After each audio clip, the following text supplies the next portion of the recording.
नमस्कार, सत श्री अकाल, वणक्कम, खंबा गणी, राम राम साहब सभी को ऑल मीडिया में फिर से स्वागत है। हमारे साथ फिर से जुड़े हुए हैं PVR Narasimha Rao sir. A very warm welcome on the show. Thank you, Gayatri ji, and namaskar to all your audience. जी। Uh, it happens when when we go to a place, we feel certain energies. When we meet somebody, we feel very present, even without the other person saying a word. When we go to some place, we feel very scared. So these are certain kind of emotions which cannot be explained by words, or you feel it. You feel certain energies. So the topic of today is you know um, how we feel positive and negative energies when we meet a person or when we go to a place, and what do they actually imply? What is the science behind such kind of energies? Over to you, sir. Ji. Thank you. Uh, the bottom line is whenever whoever is at a particular place, whatever thoughts that person engaged in, whatever actions that person engaged in, there is a vibration in the consciousness. According to Vedanta, the whole universe and all the beings are one connected Atman, one connected Brahman. And within that, just like quantum mechanics says that there is just space and then there is an appearance of mass by energy basically appears as waves of energy here and there sparsely appear as mass. Similarly, there is just Brahman, there is just Atman, and then there is an appearance of various beings. So, as these beings, like you, me, and various human beings, animals, etc., are thinking various things, feeling various emotions, there is a vibration corresponding to that, and these vibrations are happening in the universal consciousness that is one connected entity across the universe. Now, these vibrations are at four different levels according to Shastras. There are these levels are called Para, Pashyanti, Madhyama, and Vaikhari. What we are normally accustomed to when we talk about vibrations and speech is Vaikhari. When I am speaking, my lips are moving, so the air particles are vibrating. So the air around me is vibrating, and that's coming to the mic here, and it's basically going, and people are finally listening to it. So there is a physical, a material vibration of the air particles. But the thing is, above this, there are three other levels of vibrations, or what is called in the Shastras as Sabda. There are four levels of Sabda. Vaikhari is the grossest level. The subtlest level is Para. It is basically, Para means that which is beyond. Actually, let us go from Vaikhari to the deeper level. The one before Vaikhari is Madhyama. Madhyama literally means medium. So, when I'm thinking, when a thought arises in my mind, I am trying to express it in words. Before I utter these words, I'm thinking there is some faculty within my mind that is coming up with these words. That is coming up with these words. It's generating those words in my mind in a medium which is spoken language. I'm basically English is the medium here. Similarly, we may speak in Hindi, we may speak in various languages, or just facial expression. I may look like this, or I may look like this. That is also a medium. So all these things that are externally perceivable, you are translating to that. So the translation stage that is happening in your mind is the Majma stage. So uh, at that level also, your mind is vibrating with some thought because you are subconsciously thinking of what words to use. And even subtler than that, deeper than that is the level Pashyanti. Pashyanti literally means like seeing. So it is the visualization stage where you haven't thought of words, etc. You haven't expressed it in any tangible words, in any tangible medium, but there is some image in your mind. You may not be explicitly seeing an image in your mind, but an image is developing in your mind, in your brain, in your consciousness. So at the level of that visualization, the thought that is arising is expressed as an image, and then that's converted to words, and then that's basically uttered, resulting in physical vibrations. And even before that, there is a level called Para. At the level of Para literally means beyond everything. So it is very subtle. So when you are thinking of something, there is a subtle vibration in your consciousness, a very, very subtle one. It's not even expressed as a visualization, as something that you are imagining. It's not even imagined. It's basically a seed of a thought. So even the seed has a vibration associated with it. So these are, you can in terms of modern language, you can say these are at different frequencies. When you speak, there are different frequencies, right? So these are, apart from the physical level, these are, the other three are subtle, because our shastras say that material body is only a small portion of who you are. There is something beyond matter. So there is a subtle body that all of us contain.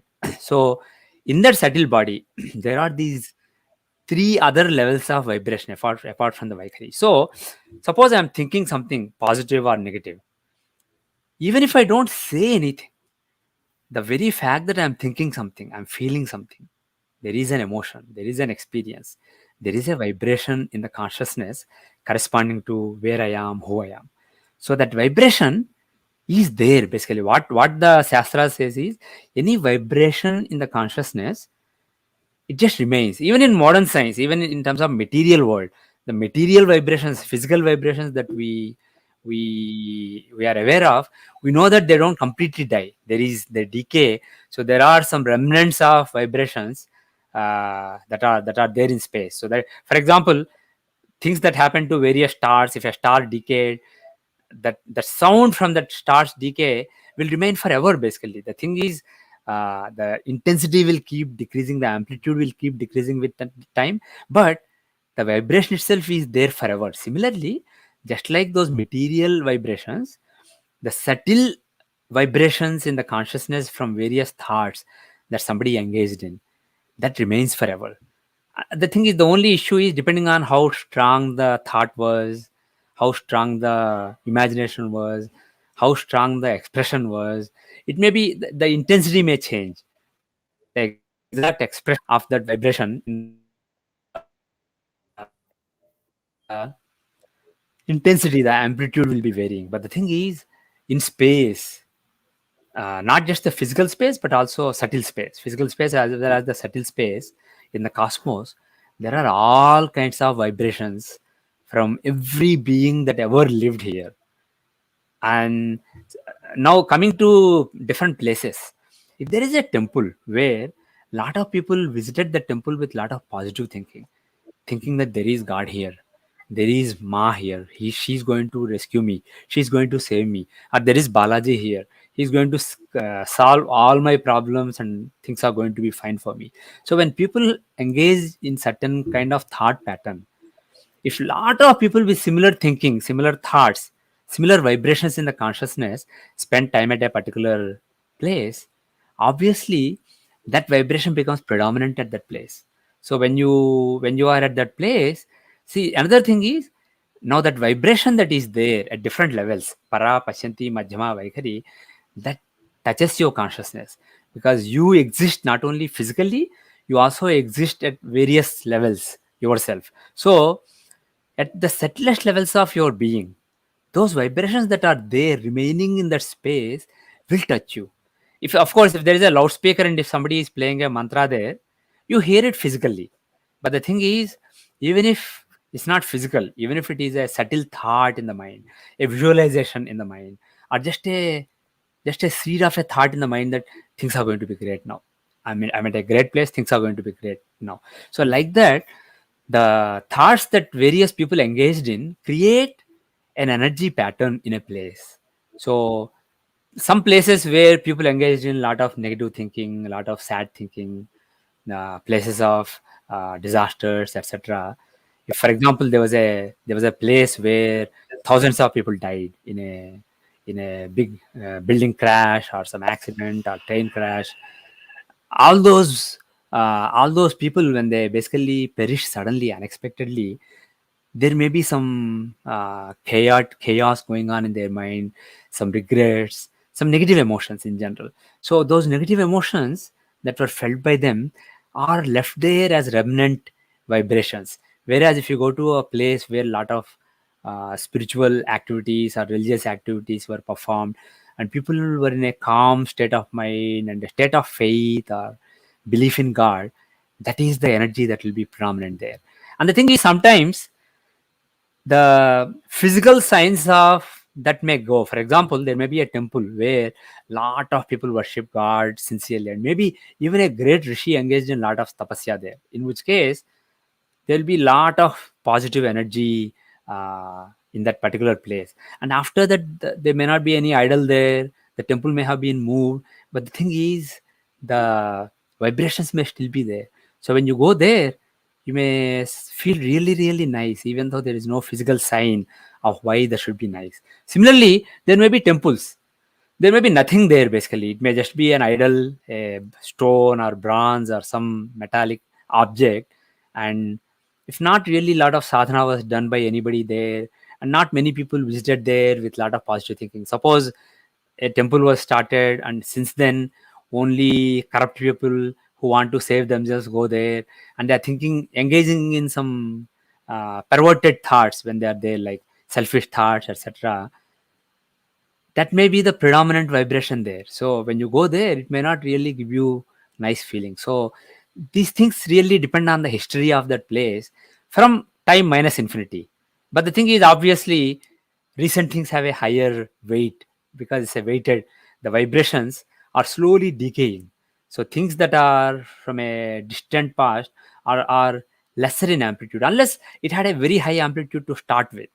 Then basically, even as it decays, it may still be a high amplitude. So if Agastya or Vasishtha did some sadhana, suppose you go to near Rishikesh, there is a place called Vasishtha's Guha. So if you go there, you feel really nice vibrations because Vasishtha did sadhana there, and because Vasishtha did sadhana there, so many great souls, so many great sadhakas did sadhana there. So it has been replenished from time to time, and moreover, the person who originally did sadhana there is Vasishtha, not a normal person, Sri Rama's guru.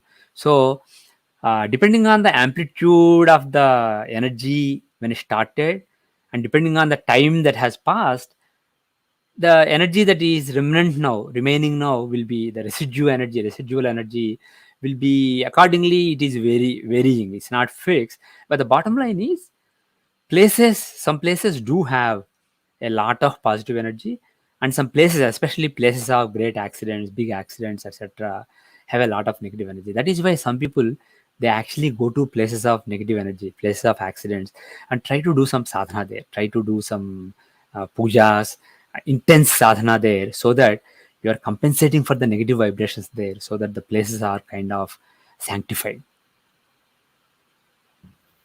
Right. Sir, you said a person carries a negative and a positive energy, and sometimes it's not even necessary that we need to identify. But for some people, they are not able to make up their mind whether the person they are interacting or the place they are visiting is a Mhm. positive or negative energy. How do we identify these, especially when the signals are mixed? You know? Yeah. Yeah, it is very difficult because first let's talk about places and then we'll come to people.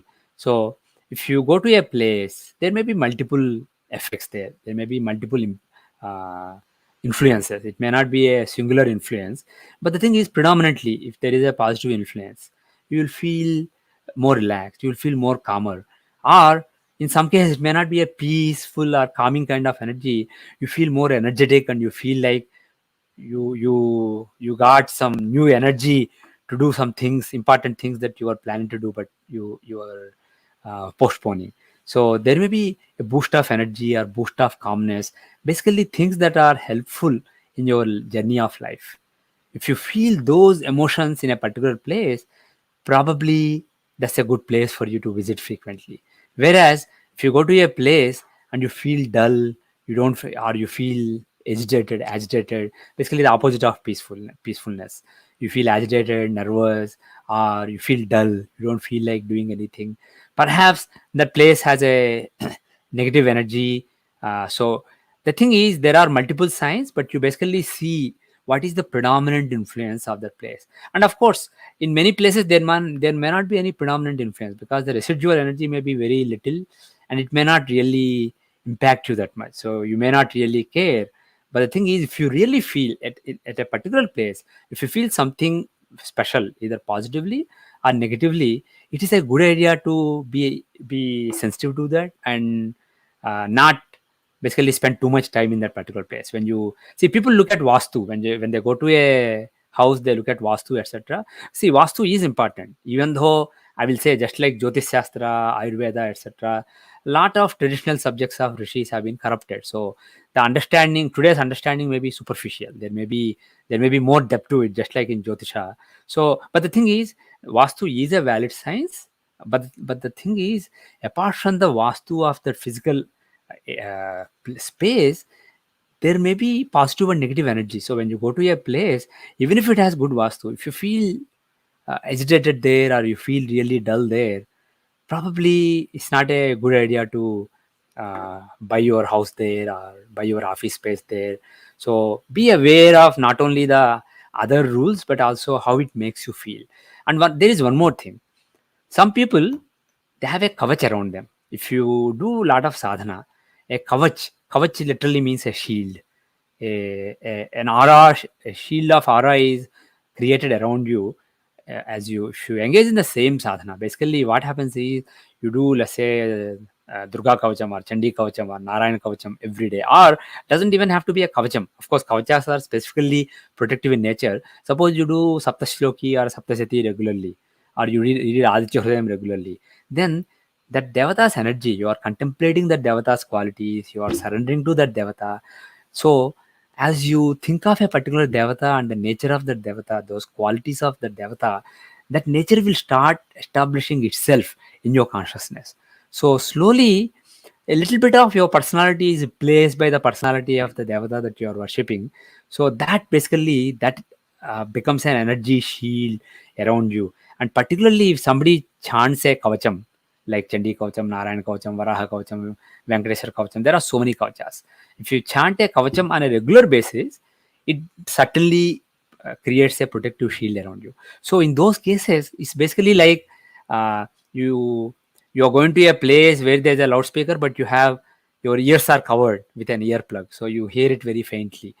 So like that, your subtle body is not so sensitive to the vibrations around it. Basically, you're shielded from some of the vibrations. So some of the vibrations that are inconsistent with the devata. Suppose you are worshipping Narayana Kavacham, and then there are a lot of dharmic vibrations there. A lot of dharmic work was done there, and there's a lot of energy to do dharmic work. That will not be shielded, because that is consistent with the nature of the kavacham. So it basically, you benefit from that, the nature of the vibrations that are consistent with the devata that you are worshipping. But things that are inconsistent, you are shielded from it. So doing some prayer regularly, like a kavacham, is a useful thing to shield yourself from undesirable influences. Uh, so the thing is, what I was trying to say is, some people are more sensitive, some people are less sensitive to these things. It depends on how much protection they have, how weak their protection is, or how strong their protection is. So different people are sensitive in different ways. Now coming to people, जी, just like I said, the energy, places have their own energy. People engage in various thoughts. So all the thoughts that you ever engaged in this life as well as previous lives, because the thoughts you engaged in your previous life do remain with you as vasanas within your chitta, which is a part of the subtle body. Those are those remain there as uh, things that pull you in some direction, things that push you away from some things or pull you towards some things. So those vibrations are there in your consciousness. So everybody carries their own unique vibrations at birth. Every person comes with certain vibrations, and you add to them either positive or negative vibrations as you go through the journey of life. So everybody has their own vibrations in their consciousness. So when you come in touch with a person, when you're close to the person, the your subtle body is sensing those vibrations. Just like if you are sitting next to me, whatever I am saying, you hear with your ears. Similarly, even if I don't say physically, whatever is there in my mind at the para or pashyati or majjama level, your body can perceive it. And the thing is, the thumb rule is, for Vaikhari, the distance, you have to be at a particular distance to hear it, because it decays, right? As I mentioned, with distance also things decay. Not only with time, but also with distance, the sabda, the amplitude of the sabda, of the sound waves or the vibration waves decays. But the thing is, Madhyama has a higher distance at which it basically decays. Pashyanti is even higher, and Para is beyond. So it is at the level of subtle consciousness. So it is basically the whole universe is connected there. So at the Para level, some rishi who's able to basically be aware of vibrations affecting his para mind, his mind at the para level, that rishi is able to perceive various vibrations that are there in the cosmos. So the thing is, you are you so things that are away from you also can affect you, but clearly things that are close to you when you're near a person, that can affect you even more, because now we are talking about lower level of sabda, not at the para level. So it does impact you. And there is one more interesting thing here. It's not just about good and bad, it is about consistent and inconsistent. As I mentioned earlier, if your nature is to be detached, if you have Shiva nature, let's say, to be detached and not care about things, and if the vibration is positive but it is about energy, doing things, etc., it is an inconsistent vibration. So it's not just about whether the other person is a saint or a sinner. It is also about what are the runas, what is the direction that person is moving in, and what is the direction that your consciousness is moving in. What is the life path? Are they parallel, are they opposite? So depending on that, some people, they have a positive influence on you. When you are with them, you feel calm, you feel nice, you feel energetic. With some people you feel dull, you feel agitated, nervous, worried. So it is a good idea if you the other thing is, if you consciously try to think too much, your own thoughts will impact what is happening in your consciousness. So if you just try to relax, try to not think much, not do much, just absorb the company, just be in somebody's company as calmly as possible for you, then the real impact of that person on you will be more visible to you, more, it'll affect you more. Because like they say, if you see the reflection in a lake. Let's say if the lake is clear, the reflection is clear. If you throw stones in the lake and lake is vibrating, then the reflection of the tree or sky above it will be messed up. You can't judge the nature of the clouds above in the sky. So similarly, if your own mind is really perturbed already, the you can't completely judge the impact of the other person. So try to calm down, don't think too much, don't be overactive or overthinking. Just relax, chill, and then sit in the company of somebody, and then you can see what is the impact of that person. If the impact is not positive on you, it doesn't mean the person is a negative person. It just means either the person is negative, or the person's energy and agenda and vasanas are inconsistent with your own agenda and vasanas. So better to stay away from that person. So like this, if you develop some sensitivity and some calmness to judge these things, you can judge the impact of various people and in various places on you, and you can basically uh, develop your relations and interactions in a more meaningful and fruitful way. Ji. Anna, I'll start with because we've been talking more about persons, positive and negative persons. Does a person's energy change with the kind of mahadasha that they have?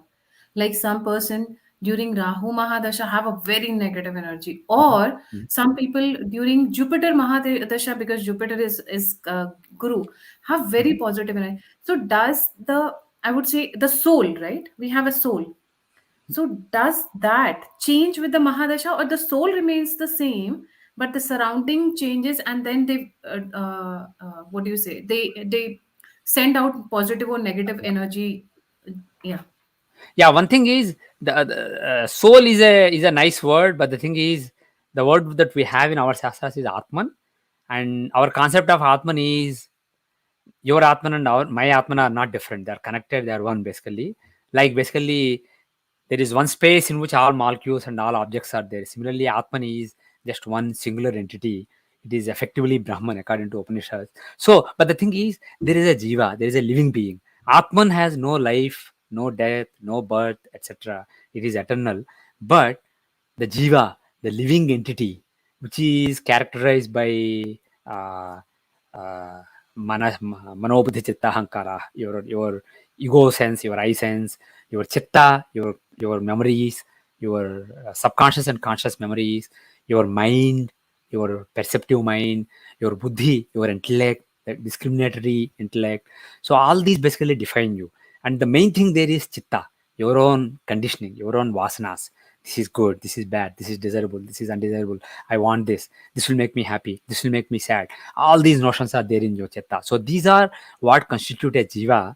So that jiva, based on the vritti of the chitta, based on the nature of the chitta, of the memories, of the conditioning, has carries a different sets of vibrations. A saint has one kind of vibration. A saint who wants to reach the feet of Lord has one set of vibrations, and a politician, an evil politician who just wants to kill people to get power, he has a different set of vibrations. But what you said is right. Even though people have they have a, to start with, there is a profile, but there are modulations in it based on time, based on the dasyas, antardasyas, etc., and based on the gochara, based on basically with time, nothing is static, everything is dynamic. So with time, the one set of vibrations in your consciousness become less visible, and another set of vibrations become more visible. In, for example, in Rahu Dasha, your desire to get whatever you wanted to get may be dominating more. In Guru Mahadasha, your desire to basically do dharmic work, be a good citizen of the world, may dominate. Of course, I'm generalizing here. This is stereotyping. Depending on what Rahu and Guru do in a particular chart. In somebody's chart, Rahu may be the 12th lord of Moksha Sthana. So that person in Rahu Dasha, he may be more detached. Whereas Guru may be a Papa Graha in one particular chart. He So that person may engage in, for example, he may be in a particular chart. Guru may be the 6th lord. So that person he may be the 3rd and 6th lord. So he may be quarrelsome, he may be basically aggressive during the Guru Mahadasha. So it also depends on the role played by the planet in the chart, but definitely there will be variations with the dasas and with the gochara. Things are not static. And one more thing is, if you take Valmiki, forget about dasas. Valmiki was a hunter who basically killed birds to live, and then after he did sadhana with the mantra Mara, he just kept chanting it. He became a Maharshi. So obviously, if you went to him when he was a hunter, probably some vasanas were still there hidden, but the predominant vasanas at that time were different. So obviously, people do evolve, and Dasyas and Gochara tries to basically throw light on. Yeah. This is very interesting, right? Now, sir, I'll come to the places. Why is it that, like the old temples you go, the Mhm. old temples have a positive? You said a lot of people go there, but there's been theory that they are at the centers of magnetic centers. So that's Mhm. why they have positivity radiating. Because I'll tell you, in Africa, there are a lot of temples, like Mhm. 100-year-old temples you can find in Africa, because Hindus came, they made temples. But I have seen some old, I cannot say that this is a very good temple or this. When you go there, is the time you feel whether you're connected or not connected. So Mhm. does the magnetic radiations or the location, their oldness or newness, impact the energy around the temple? One thing is, I think ancient people were probably more clever than we give them credit for. Basically, I am of the firm opinion that there was a very highly evolved civilization before the Mahabharata war, around 5,000 years back. And then after the Mahabharata war, there was a lot of destruction, and civilization kind of did a reboot, a reset. So people retained some knowledge, but there was some corruption, and also a lot of islands of knowledge developed. Even though the whole world was connected and a lot of this knowledge was understood by a lot of people, we had islands basically where certain kinds of knowledge were preserved. So people were struggling. So I will not be surprised if ancient people were aware of some understanding of this divine Shakti, the subtle energy. And it may not be just electromagnetic, there may be other subtler aspects, and they may have been able to judge these, and they may have picked really nice energy centers for constructing some of these ancient temples. Because we do feel, like you correctly said, some ancient temples where people don't even go, people are not even aware of, you feel really very positive vibration. You can, if you meditate there, you can go into a nice state much faster than at a normal place. So there is definitely something in some old temple, maybe not all, but some. So one possibility is the people who developed temples there were more evolved than us. They understood, more spiritually evolved than us. They understood some subtle aspects of judging these energies. And it may not be just physical. Electromagnetic is just a physical aspect. There may be other subtler aspects that we are not aware of now. The other thing I will say is, uh, people of those days were definitely capable of doing more sadhana. Now, if somebody meditates for half hour, he's like, "Can I stop now?" It's very rare for somebody to spend 8 hours a day meditating. Or, but the thing is, in the old days, there were people who were spending the whole day meditating. And when you do that, when you basically divert your mind from the sense objects and focus it inward for such a long duration, you will definitely overcome your vasanas, and you will be in a nice state. You'll be much closer to the Atman, the indwelling self, than people today are. So the spiritual caliber of the people then was higher. So when they did intensive sadhana, that sadhana, those vibrations will energize that place with a rich kind of energy. And the other thing is, if it's an old temple that became that lost its popularity long back, probably a lot of modern people did not visit, which is a blessing in disguise, because many popular temples are frequented by people who just want money, fame, or I want that girl to be attracted to me, or I want 10 girls to be attracted to me. This kind of really undesirable thoughts, really very low level thoughts, very lowly desires people have these days, because we are living in deep Kali Yuga. People have a lot of perverted thinking. So they may be God fearing, they may go to a temple, but there will be a lot of undesirable thoughts. So those are polluting. Those are basically diluting the energy. So if there is an old temple that wasn't frequented, and moreover, this really increased in the last few hundred years. Even 1,000 years back, people were much purer. Even I'll say 400 years back, people may have been more primitive in their ways of living, the way we look at it materially. But the thing is, they were simpler people. Their needs were simpler. In the end, needs and desires are what corrupt your mind. If your needs are simple, your desires are simple, it is easier to find God than if your needs are really really messy and complex and convoluted. So when this decadence happened in the human civilization, that was predominantly in the last millennium or last few centuries. So if any temples that weren't really frequented by a lot of people in this duration, it's a blessing in disguise. So I think all these reasons probably contributed to some of the ancient temples really having that pristine energy even today. No, it is my own experience that there have been many places in Africa I went, and then all of a sudden one day I was driving through some road, and I saw a small temple kind of a thing. Hmm. And combined with all the temples that I have visited in Africa, Hmm. that place, that secluded place where there was a banyan tree, small, it's not a very big temple, but just a small, very small, one small structure. And when you sit there, the kind of feelings that you get, I can still, relate myself to that temple only, not to the others. And those kind of temples, they leave a mark in your heart. Like when you want to go to a temple, you want to go there, absorb those energies, and feel better. They heal That is your absolutely mind. true, sir. Yeah, that is absolutely true.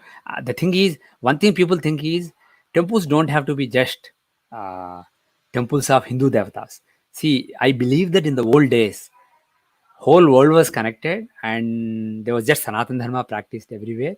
And some of these traditions that are practiced in South America, Africa, Central America, or even North America, all these may have been connected in distant past that we lost track of now, because we do see some similarities between the practices, between the nomenclature of the devatas, between the imagery, iconography of the devatas, etc. So if you not only in Africa, in North America, I do see some places where there are some places where Native Americans spent a lot of time. You can find some nice energy, and it doesn't even have to be a temple. There are some sacred spots that basically Native Americans considered sacred, and they did some sadhana their own way, tried to connect to the divine in those places for generations. And those places, if you go there, you especially you find such places more, even in where I live, northeastern US, we have some, but particularly in the northwestern southwestern US and northwestern US, the western parts of US, we have a lot of such spots. So I believe that whole world has a lot of such energy centers as a result of sadhana done by simple and humble people who really desired to connect with divine and did not have a lot of complex and convoluted desires in life. Right. So, but have you noticed? And I mean, we are talking about positive, but we also have to. We cannot forget the negative. The balance of nature, as we say. Right. Places where there have been wars, or where there have been a lot of people. For example, I'm just Right. giving you Kurukshetra. Yeah. There's always a negative energy, and that place has never been happy. Go to Middle East countries. Yeah. Is it? How do we explain these areas, the negative centers, rather? Yeah. Like I said, if somebody did a lot of negative activity or somebody suffered great mishap, if the jiva is forced to leave the body suddenly, without planning, without preparing, and there is an element of shock there, then there is a lot of distress there. So the distress that is felt by innumerous people in a big war, if you go to places where big wars happen, or go to, for example, when if you go to Jallianwala Bagh, you try and sit meditate there, you can feel some agitation. So there are places like that where there is some mishaps happen. A lot of people unexpectedly lost life suddenly, or a lot of destruction happened, a big accident happened, or big war happened. There is some negative vibration there. So that is why, like I said, some people try to go and create positive energy to balance that. But the thing is, usually people just avoid those places. So you just end up having those vibrations there for a long time.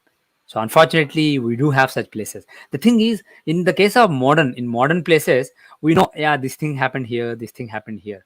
But there are places where you don't know what happened, but it is possible that 1,000 years back something really disastrous happened there. You may not know what it is. So when you go to some places, you do feel some really negative and disturbing energy. So unfortunately, it is like you said, good and bad balance in this world. So that is also a reality. We just have to be, uh, if we encounter such negative energies, there are two options. If you feel that it is your dharma, if you strongly feel from within that it is your dharma to do something there, something about that place, you can do some sadhana there. The other option is just stay away if it's not really part of your dharma. Right. And another though it's very common, but have you noticed, sir, that majority of the positive centers that whether be it temple or any praying place, they are connected with nature. Very rarely places connected with nature will have negative energy, which if you just open your brain, you will think that ghost. Very rarely those are ghost centers, or places where you find negative energies. But majority of the negative places are not connected with nature. You Mhm. won't see greenery, you won't see trees. For example, the deserts, the Mhm. Kurukshetra, the Middle Eastern countries, Mhm. that. Yeah. Yeah, I think you have a good point there. I don't really have any more thoughts on it, but that's a good point. In general, Mother Nature is nourishing. That is her nature. It is her nature to be nourishing.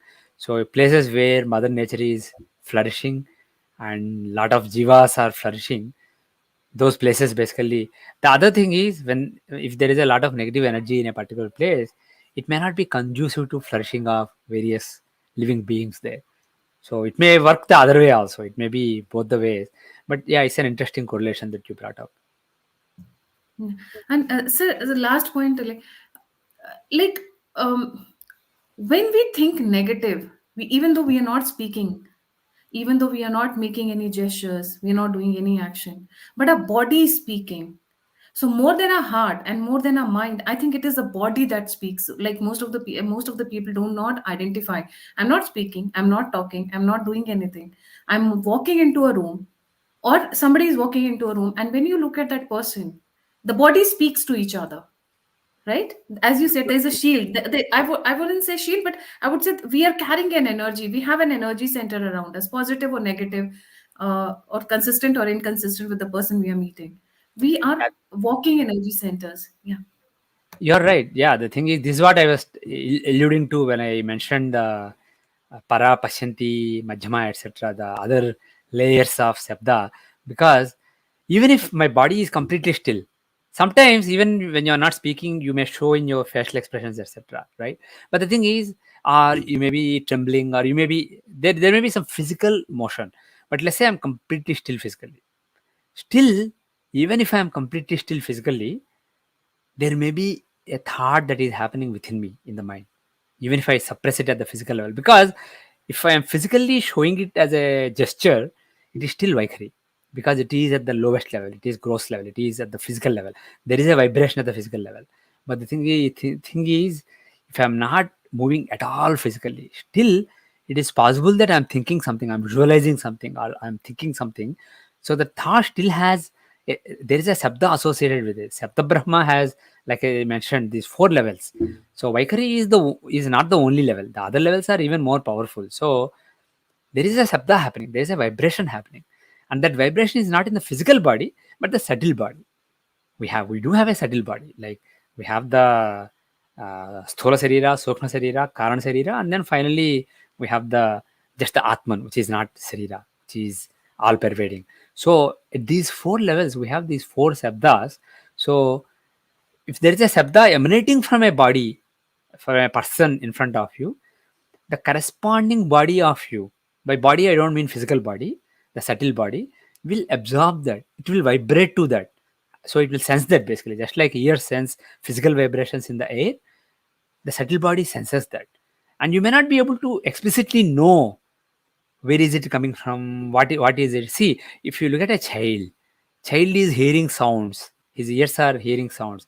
He may not know this is mother's voice, this is father's voice, this is coming from here, this is coming from here. Development of that skill is really complicated if you think of it. In the beginning, child is just hearing voices, associating each voice with this person, associating each voice with different mood and different individual. That's a big learning which happens over a period of time. So similarly, uh, it is possible. Some people have the ability to perceive the vibrations that are touching at the subtle body level, who, where they are coming from, which person's vibrations those are, etc. What is the mood of the person? They may be able to make more sense of it, just like we make more sense of the sabda. Other thing is understanding the words that we are hearing. What is the meaning when somebody is saying these words? What does he mean? Child learns it over a period of time. Similarly, the sabda that is reaching us at other levels, it is possible to understand what it means, who's making that sound, what is the intent. So it is possible to understand a lot of these things, but it's not really that useful, so most people don't really get into it. Some people may develop these abilities, and when they do, we look at them as so-called psychics, etc. But the thing is, these things are possible because in the end everything is connected, and these things and these subtle body, etc., are real, and we are all connected beings, and we communicate with things that are bigger than just physical speech and physical gestures. Right. Anna, would you like to, sir, would you like to add any other point before we wind up? I think we covered a lot of ground. I think I'm happy. I don't have anything more. Thank you so much, sir, for joining. Before I leave, sir also has a channel with his name. Don't forget to like, subscribe, and share that channel because sir makes his regular predictions there on different aspects and different subjects. So please do like, subscribe. I'll put the link of his Twitter as well as the YouTube on the description box and also pin it in the comment section. So इसी के साथ thank you so much, sir, for joining. Jai Hind, Jai Shri Ram, Har Har Mahadev. Jai Hind, Jai Sri Ram, Har Har Mahadev. I like that slogan. Thank you very much. Thank you, sir.